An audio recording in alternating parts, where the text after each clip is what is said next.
The door opens, and Naomi finds herself staring at a man who could end her life with a phone call. She knows who he is.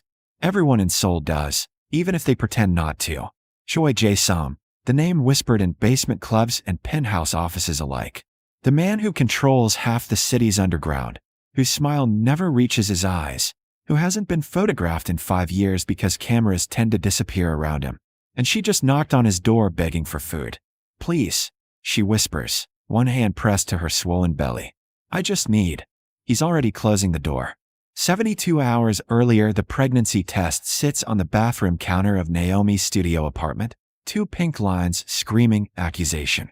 She slides down the wall, lands hard on the tile floor. 3 months in Seoul. 3 months since she left Atlanta chasing a choreography contract with a K-pop entertainment company. 2 months since that contract evaporated, budget cuts, they said, apologetic but firm. 1 month since her savings ran out. And one night, 6 weeks ago, with a man whose name she can't remember at a club in Hongdae where the music was too loud for thinking. Her phone buzzes. Landlord. Rent was due yesterday. She has 50,000 won left, enough for maybe 3 more days of street food if she's careful. Naomi presses her palm flat against her still flat stomach. "I'm sorry," she whispers. "I'm so sorry." She finds work where she can. 3 days teaching basic hip-hop at a community center. They pay her 30,000 won, and she spends 15,000 on kimbap that she rations across meals. A one-night gig serving at a corporate event where the guests speak Korean too fast for her textbook comprehension, and someone's hand lingers too long on her waist. She leaves without collecting payment, sick and shaking. The nausea hits in waves now. Morning sickness, except it lasts all day, makes it impossible to keep anything down. She's losing weight everywhere except her slowly rounding belly. On the 8th day, her landlord changes the locks. "I warned you," he says in English, not quite meeting her eyes. Can't keep giving extensions. Her suitcase sits on the sidewalk. Everything she owns in one bag. Naomi stands there as Seoul rushes past. Businessmen, students, tourists, everyone with somewhere to be. She has 5,000 won left. Less than $5. She spends it on a bottle of water and walks. The October cold bites through her thin jacket. She walks until her feet blister, until the sun sets, until she finds herself in an unfamiliar neighborhood where the buildings are newer, taller, quieter, wealthy. The kind of area where cameras watch every corner. She should leave. But she's so hungry the world tilts sideways, and she hasn't eaten in 36 hours. And the baby. Naomi approaches the most expensive-looking building, slips past the doorman during a delivery distraction, takes the elevator up. She doesn't have a plan, just knows that rich people sometimes give charity. Sometimes they have kitchens with leftovers. Sometimes they don't call the police on pregnant women. She picks a door at random. 42nd floor, corner unit. Knocks. The man who answers is younger than she expected, maybe 35, movie star handsome in a way that feels dangerous. Black hair styled perfectly, sharp jaw, eyes so dark they look black. He's barefoot, wearing expensive lounge clothes, a glass of whiskey in one hand. Behind him, the penthouse stretches like something from a magazine. Floor-to-ceiling windows, minimalist furniture, art that probably costs more than her entire life. "Please," Naomi hears herself say. "I just need. I haven't eaten in 2 days. I'm pregnant. If you have any food you were going to throw away, I'll take it. I'll leave right after. I promise." She watches his face for reaction. Gets nothing. His expression could be carved from ice. "Wrong apartment," he says in perfect English. Starts to close the door. Desperation makes her bold. Naomi puts her hand on the doorframe. "Please. I know I shouldn't be here. I know this is crazy. But I'm begging you. Anything. Crackers. Bread. I'll remove your hand." She does. Steps back. The door closes with a soft, final click. Naomi stands in the hallway, shaking. She's not sure if it's from hunger or humiliation or the pregnancy hormones that make everything feel apocalyptic. She slides down the wall, sits on the expensive carpet, and does something she hasn't let herself do since arriving in Korea. She cries. 5 minutes pass. 10. She should leave before building security finds her. The door opens.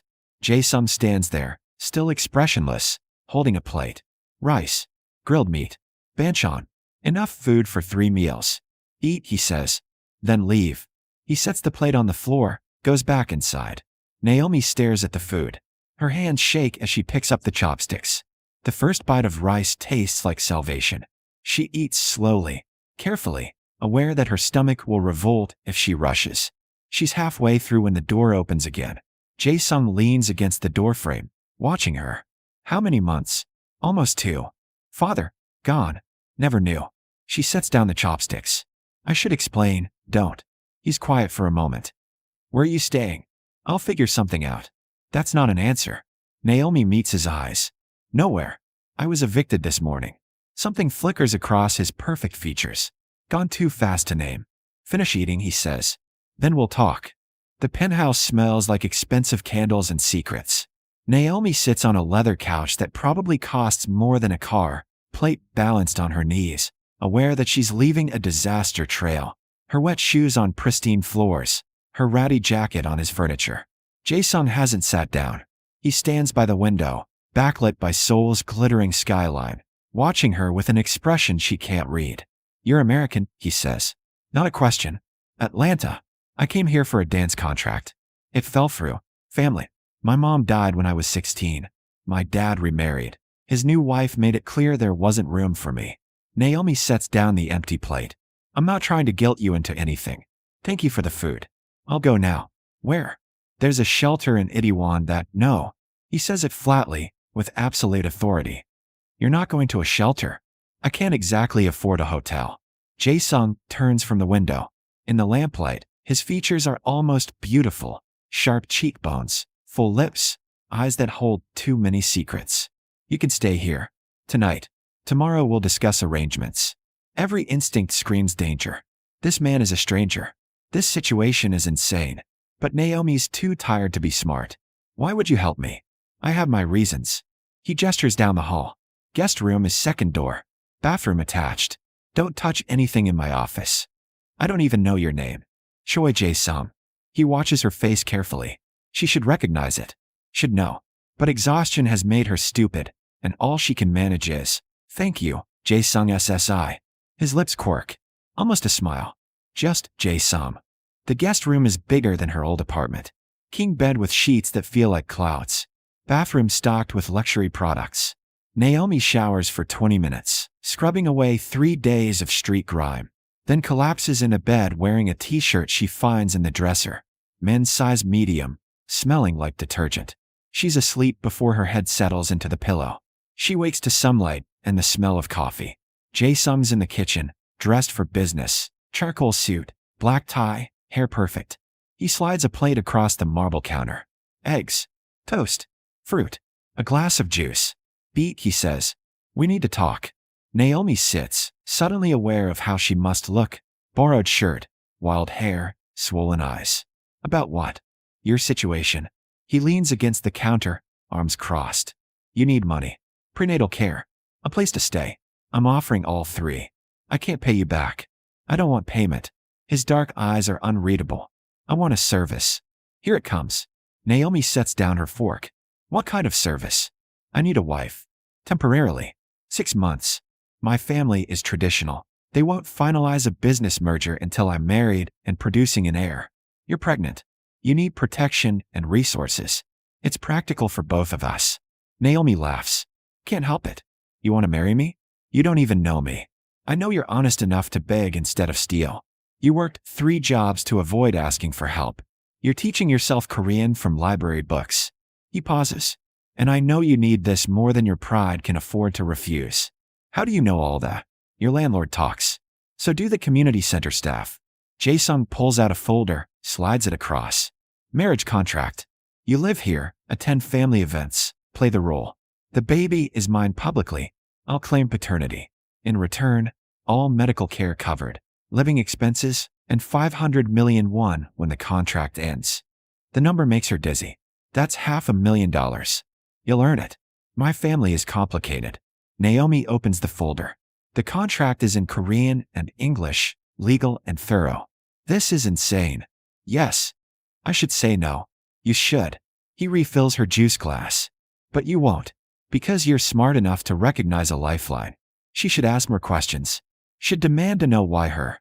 Why this? Why a man who looks like sin and power needs to buy a wife. But her baby kicks first. Time she's felt it, and the choice makes itself.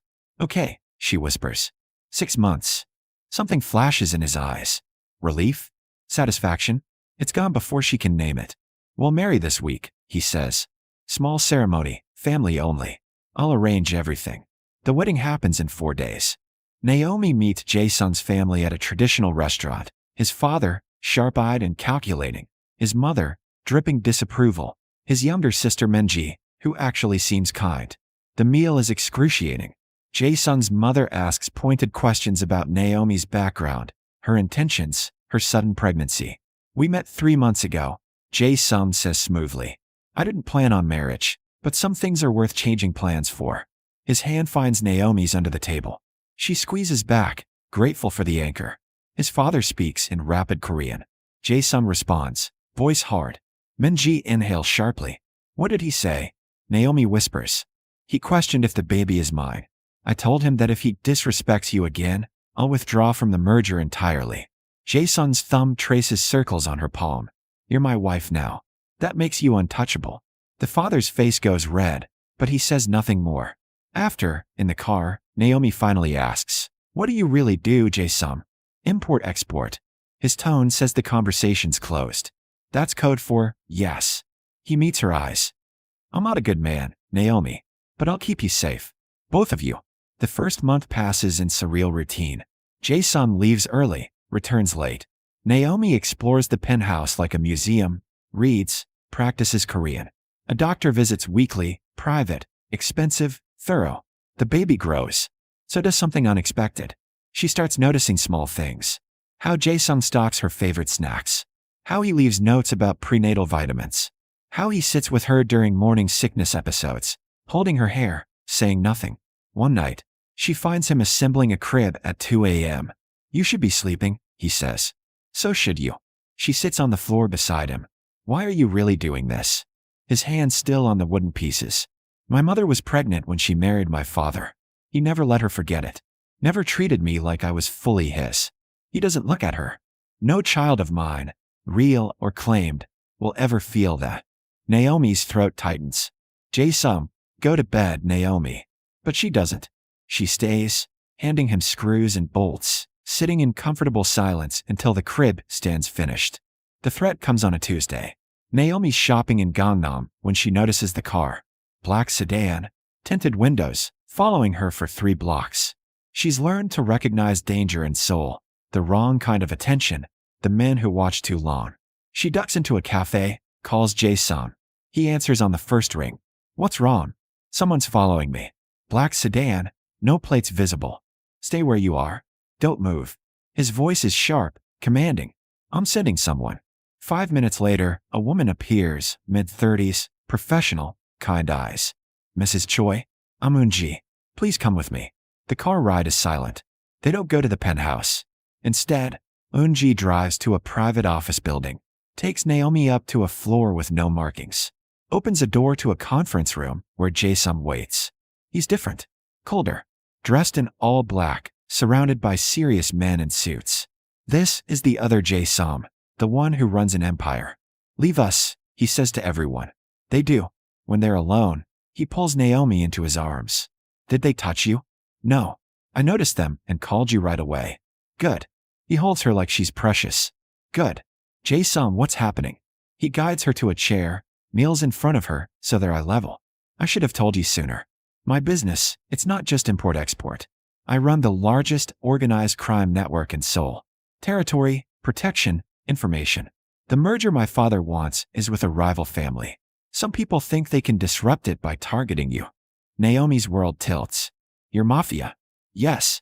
And I'm what bait? You're my wife. His hands frame her face. You were supposed to be practical. A solution to a problem. But somewhere between midnight crib assembly and watching you learn Korean from dramas, you became real. Her breath catches. Jae-sung, I'm ending the contract, he continues. Putting you on a plane tonight.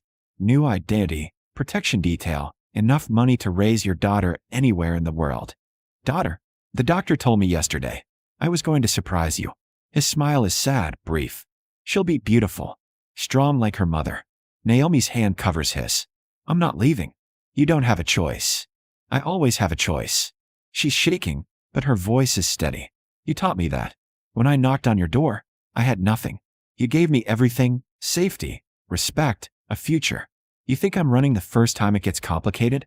This isn't complicated. This is dangerous. Then make me safe another way. She leans forward. You're the most powerful man in Seoul. Protect me. Teach me. But don't send me away. They stare at each other, wills clashing. Finally, Jae-sung stands. If you stay, everything changes. You'll need training. Armed guards. You become a public part of my world. Then teach me how to survive in it. He pulls out his phone. Rapid Korean. When he hangs, he looks at her with something almost like awe. You're sure? I've never been more sure of anything. Then we do this right. He pulls her to her feet. No more contract. No more pretending. You're my wife. Real, permanent, protected. What about the merger? Already handled. I'm meeting with Park Do-hyun tonight. Making it clear that you're not a weakness to exploit. You're my line in the sand.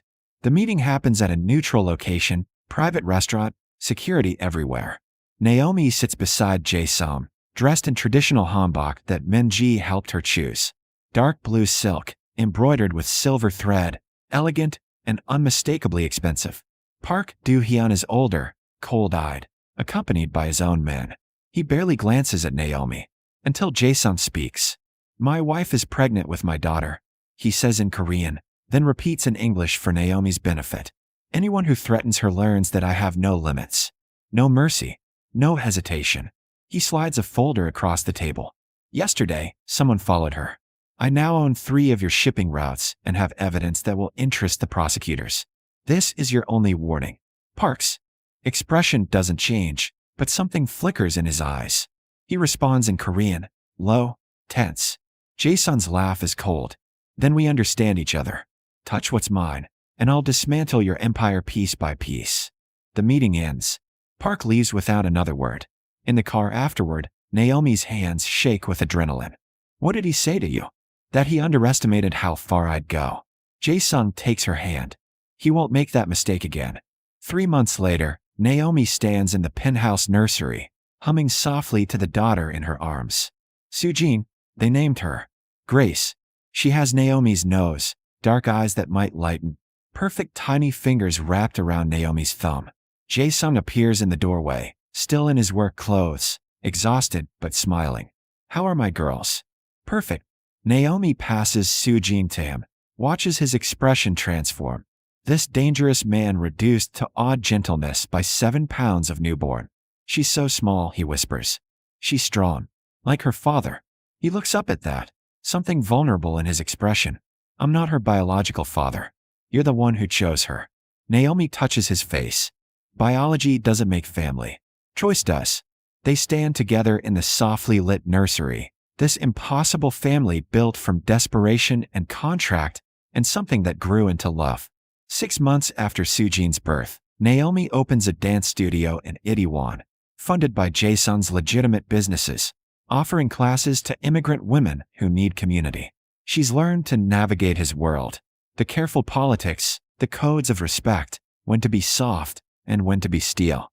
She's also learned that loving a dangerous man means accepting all of him, the ruthlessness and the tenderness, the empire and the midnight feedings. On their first real anniversary, Jae-sung comes home with flowers. What's this for? Naomi asks. 1 year since you knocked on my door. Since you were brave enough to ask for help. Best worst decision I ever made. He pulls her close, and she still fits perfectly against him. I watched you for 3 days before you knocked. Saw you walking the streets, hungry and alone. Almost approached you a dozen times. Why didn't you? Because I needed you to choose. To be desperate enough to ask, but strong enough to demand respect. He kisses her forehead. You taught me that power isn't just about control. It's about knowing what's worth protecting. You saved my life. No. His arms tighten. You saved mine. You taught me that being feared and being loved aren't the same. That I could be both the man Seoul fears and the father Sujin deserves. Outside, the city glitters with possibility. Inside, their daughter sleeps peacefully, unaware that her existence rewrote the rules of Seoul's underground. That her mother's courage made her father believe in redemption. Naomi finally learned that asking for help isn't weakness, it's survival. Jae-sung learned that the scariest thing isn't danger, but letting someone matter enough to break you. Together, they learned that family isn't about blood or contracts. It's about the people who choose you when you're at your lowest and stay when the world gets complicated. That's where their story doesn't end, but begins, into years of partnership, challenge, devotion, and a love that started with a desperate knock on the wrong door and became everything right.